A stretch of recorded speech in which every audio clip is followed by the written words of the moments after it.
What's up guys, Houndish here, and today we're breaking down the first weekly reset for Lightfall and Season of Defiance. And this is the reset for Tuesday, March 7th. And so this week we get more new content. Of course, that is both for the expansion and the season, so the season story quest continues. And additionally, we get new weekly challenges. And then for Lightfall, the raid launches this week. But before that, we get new featured missions. Of course, Pinnacle and Powerful drops reset. There'll be a bunch of changes on the destination near Muna. And we have the Nightfall, new rewards, including for the Eververse store, and some important updates to cover in the video. And so as always guys, I hope you find the breakdown helpful today. If you do, be sure to get subscribed for more Destiny content. But without further delay, let's get into it. And so a lot of gameplay stuff to talk about this week. And starting out with the Season of Defiance content, initially we will get new steps for the weekly story thread. So this is called We Stand Unbroken. And the first step for this week is to visit the war table and have a briefing with Amanda Holiday. And then we need to infiltrate the Pyramid Outpost in Defiant Battlegrounds Cosmodrome. We'll be able to launch that in the Cosmodrome via the Destination tab. And so a new battleground for the week right there. And upon completing that, we need to use a Defiant key before finally visiting the holoprojector at the farm and debriefing with Devrim K.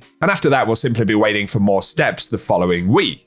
And so a fairly typical season quest right there. But additionally, we will get new weekly challenges for the season. So the first challenge is to complete week 2 of We Stand Unbroken. And then we have Favored Liberator to generate favors in seasonal activities. And all members of the fire team will contribute to overall progress. We do need 30 of them right there, but again, ones that teammates pick up will contribute. And the next challenge is Rohan's Legacy to complete the quest Unfinished Business and also defeat combatants throughout Nea Muna with precision final blows, and bonus progress will be awarded for using machine guns. And of course, Unfinished Business is the quest that rewards deterministic chaos. You can pick this up from Nimbus on Nea Muna after the main campaign. Next up though, we have the full set to collect and place 4 action figures on Nea Muna. And additionally, there's Cosmodrome activities to earn progress by completing bounties, patrols, public events, and lost sectors in the Cosmodrome. And then there is Lost in Legend to complete a lost sector on Legend or higher. Next up though, there is Flourish of Power to defeat Guardians in the Mayhem playlist with super abilities. And we also have Bank, Kill, Repeat to earn points by banking moats, defeating blockers, and Guardians in Gambit. And the final 2 challenges are Hive Slayer to defeat Hive combatants in Vanguard playlists or strikes with bonus progress for defeating tougher combatants. And finally, Close Range Calibration to get kills with sidearms, SMGs, shotguns, glaives, and swords in the Cosmodrome.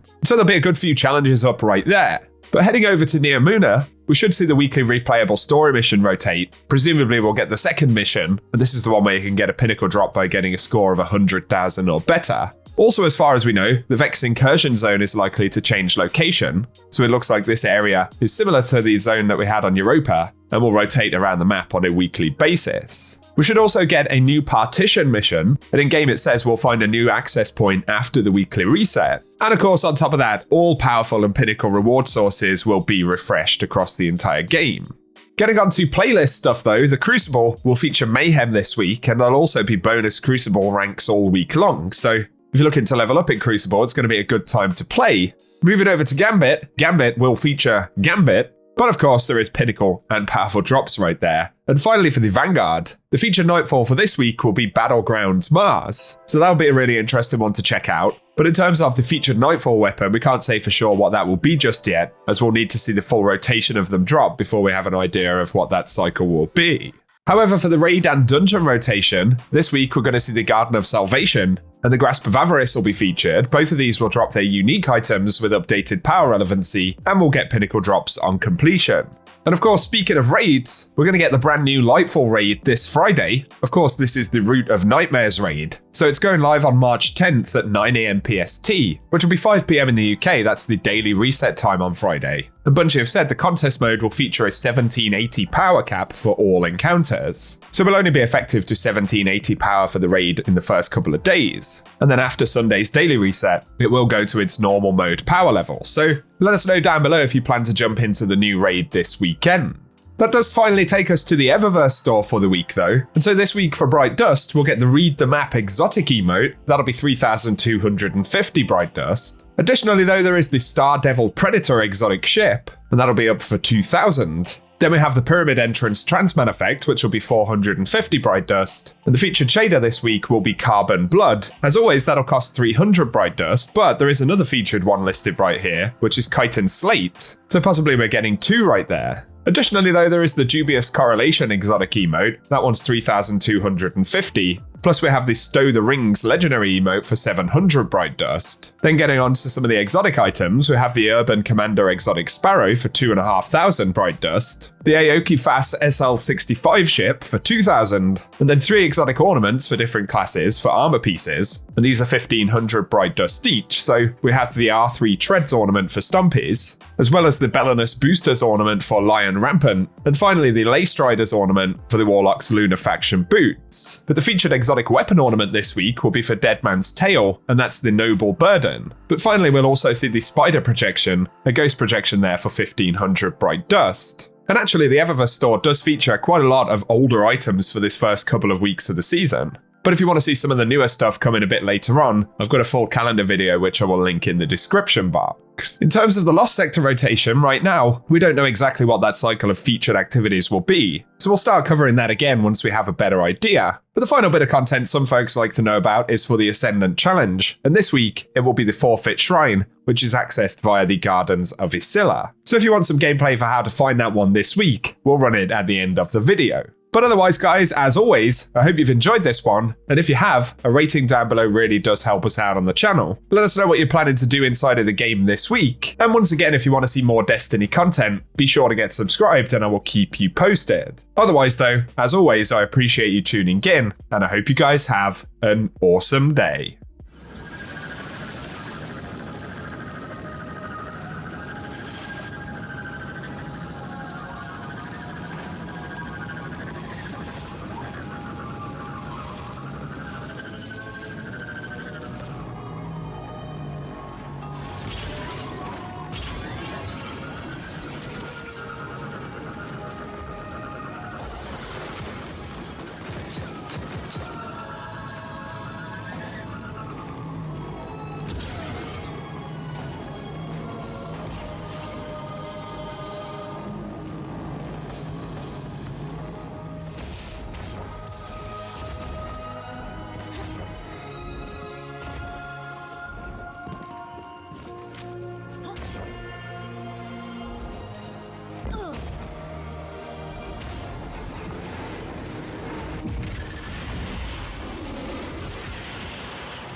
Down.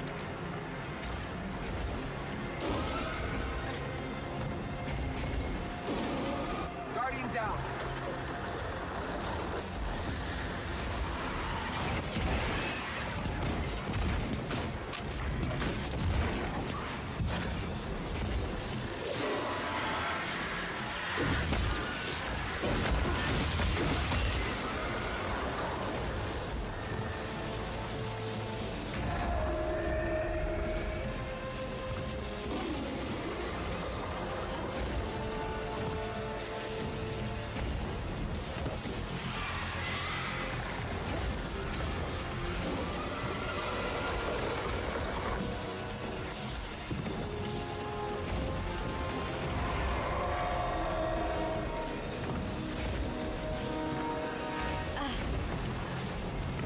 Guardian down.